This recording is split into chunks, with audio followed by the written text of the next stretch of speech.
പ്രവാസികളുടെ പല ലൈഫ് നമ്മൾ കണ്ടിട്ടുണ്ട്. അതായത് ഈ ഗൾഫ് രാജ്യങ്ങളിൽ ജോലി ചെയ്യുന്ന മലയാളി സ്ത്രീ പ്രൊഫഷണൽ ആയിക്കാം അല്ലാതിരിക്കാം.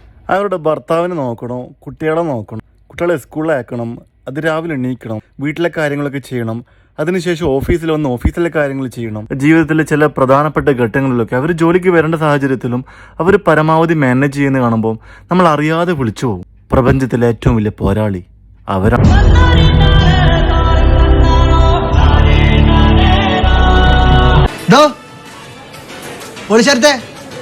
ട്രാക്ക് മാറ്റി അതിലൊരു പോരാളി നമുക്ക് തന്ന ബർത്ത്ഡേ പാർട്ടി. സ്വന്തം പണ്ട് നമ്മൾ ബാംഗ്ലൂരിലുള്ള ലൈഫൊക്കെ ഓർമ്മ വന്നേ, അവിടെ ജീവിച്ച കാലങ്ങളൊക്കെ. ഇവിടുത്തെ മെനു ഇവിടുത്തെ കൊച്ചു പിള്ളേർക്ക് പോലും അറിയാം. അതുകൊണ്ട് താൻ ആരോടും എന്ന് ചോദിക്കുന്ന എല്ലാവരോടും. നമ്മളാരും വിളിച്ചാലും വിളിച്ചില്ലെങ്കിലും നമ്മളൊരു കയറിച്ചെല്ലും കയറിച്ചെല്ലും. നമ്മൾ കയറി ചെന്നാലോ ആന കരിമ്പിക്കാട്ടി കയറിയ പോലെ ഇരിക്കും. അത് ചിലപ്പോൾ അതുക്കും മേലെ ഇരിക്കും. എന്ത് ലിമിറ്റിനെ കഴിക്കാൻ പാടില്ല.